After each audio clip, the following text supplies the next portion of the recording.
This is a talk about COVID-19 done in mid-March 2020. It is a basic science talk at the introductory level. It is not about the latest statistics. If you are not interested in the science, you can stop here. Again, warning, this is science content. If you're not interested in science, stop here. Description. What is a coronavirus? First, the name COVID-19. It is the CO of corona, VI of virus, D of disease, and it was first noticed in 2019. So coronavirus disease first found in 2019. Coronaviruses were first discovered in the 1960s, and they infect mammals and birds. Other coronaviruses. Other coronaviruses cause the common cold. Several coronaviruses will do that. There are other viruses that cause common cold, such as rhinovirus. Coronaviruses can cause mild to moderate respiratory problems. SARS of a few years ago stands for Severe Acute Respiratory Syndrome. COVID-19 was officially known first as SARS-CoV-2, but it was thought that that would be confusing, so it was changed to COVID-19. How did coronaviruses get their name? Well, here is an electron micrograph picture of a coronavirus, and you can see there's a center round core surrounded by a fringe. That fringe are the spikes around the virus. Here we see a model of that as it might look, or an illustration. And here we see a picture of the sun, or the corona, also known as a crown around the sun. This picture looks similar to this picture, and that was the origin of the name. How big is a coronavirus? Well, the ratio of the size of the Empire State Building to an elephant is roughly the size of a red blood corpuscle to the size of the coronavirus. Coronavirus is 100 to 120 nanometers. Okay, here comes some science. We're going to talk about how a cell makes proteins. We've all heard of DNA. That's where the genetic code is. In our cell, DNA is translated to RNA, which becomes mRNA. The M stands for messenger, so messenger RNA. That leaves the nucleus of the cell and is surrounded by something called ribosomes. Don't have to remember that, but an enzyme that reads along the mRNA and decodes it, and as it does that, it creates a protein.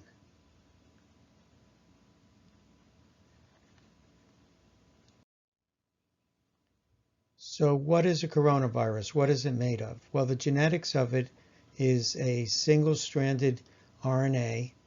You can think of it as the mRNA we just talked about, surrounded by an envelope, which is a spherical lipid envelope with buds or spikes around it. Here are the spikes around it. So it's surrounded by a spherical lipid. You can just think of that as a grease ball. So here is the lipid envelope that also makes up cell membranes, and it is just a greasy kind of a thing. And the coronavirus is mRNA surrounded by this lipid greasy ball with the spikes coming out of the lipid. Those spikes are very important. We'll be talking about them later. But because of the lipid envelope, soap and water or alcohol easily disrupt the membrane. Just as a little ball of grease floating in your sink water, if you add detergent to it, will dissolve. Or that's how you get grease off your hands. So soap and water or alcohol disrupt the membrane of the virus. So with that information, we're ready to learn how the virus is able to hijack the cell in order to use it for replication. So here is a coronavirus coming to a cell. Most of this picture is a cell. And you notice the lipid envelope and the spikes coming out. The spikes are like keys, and the receptors on cells, little proteins sticking out of the cell walls, are like locks. If the spike is a correct key to the lock on the edges of the cell, then the virus can enter the cell. So here we have spikes fitting the lock or receptors of the cell, and that tricks the cell, hijacks the cell to bring the virus into it. And then once the virus is in the cell, the virus envelope breaks up and the ribosomes start making proteins as instructed by the mRNA of the virus. Several other steps happen. We're not going to go through all of those, but eventually a virus is formed, and the virus then is able to exit the cell. So that happens thousands and thousands of times, so there are many viruses that are able to exit the cell. Without the spikes being exactly right, then the virus is not able to enter the cell, and the virus can't do its job. So how do some viruses kill a cell? I don't know that this is true of this virus, but the way some viruses enter the cell is they start by entering the cell as we just described. Then we get replication of the virus inside of the cell. Enough of those replicate to the degree that it eventually bursts the cell.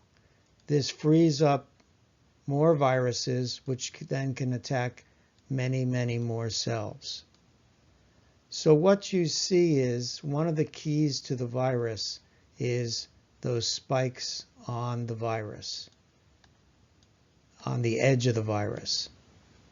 And I'm guessing here, but what I suspect is that the way the corona or COVID-19 virus was created when it started just a few months ago was a mixing of two rhinoviruses.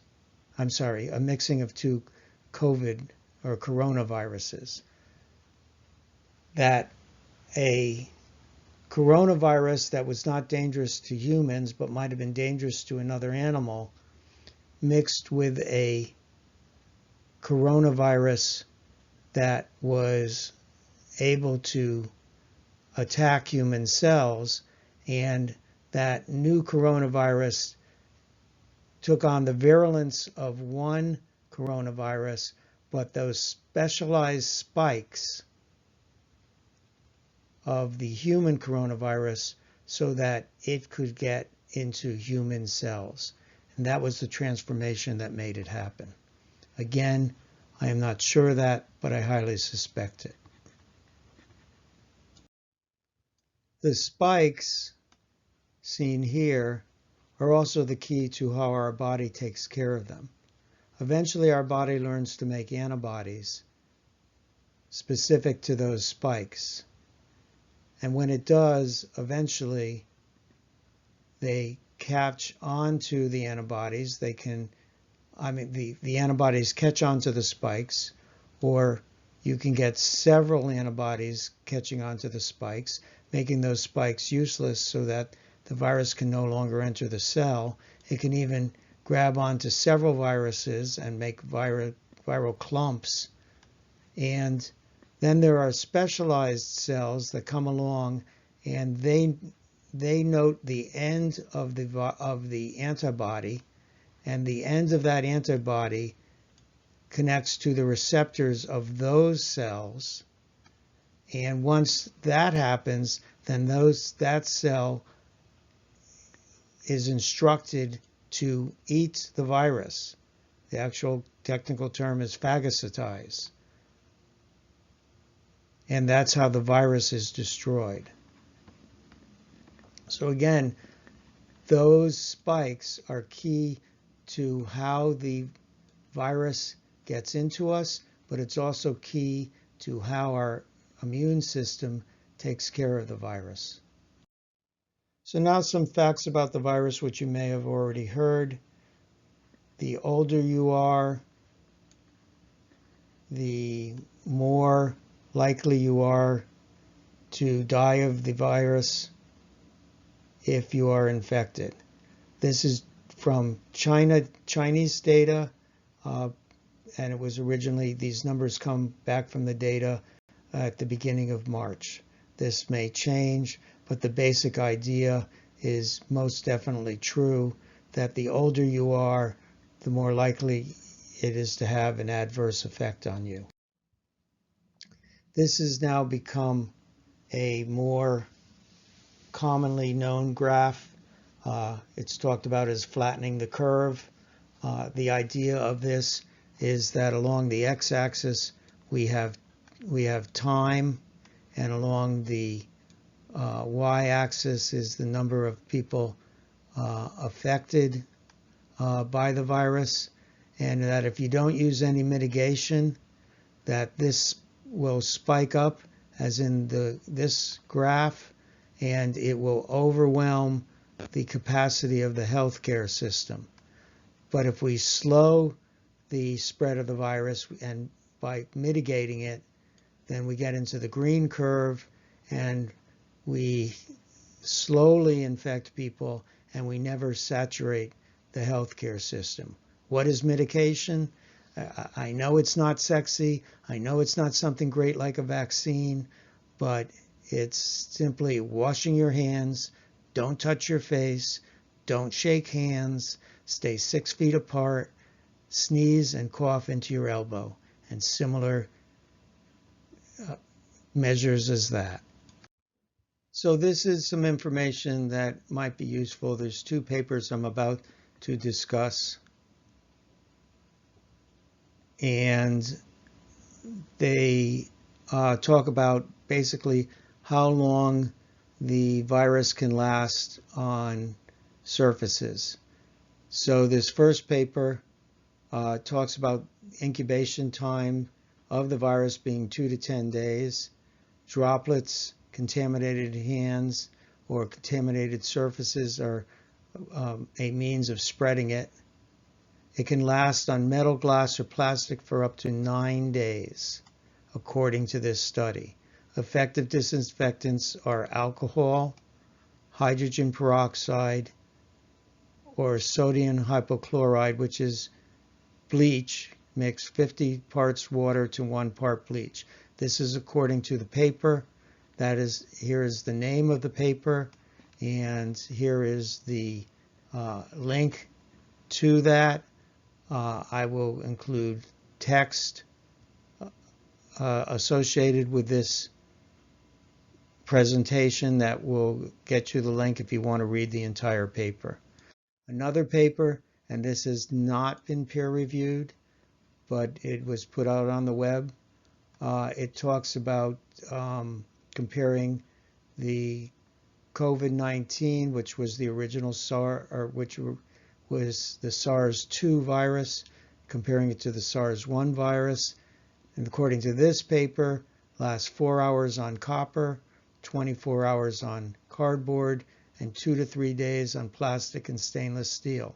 I know this doesn't exactly agree with the prior paper, but as something is new in science, often people get different results. So stay tuned for more information on that. Just as a point of perspective, influenza in the United States infects up to 45 million people a year and unfortunately leads to the death of up to 61,000 people per year. Wash your hands, don't touch your face, help us flatten the curve. Thank you.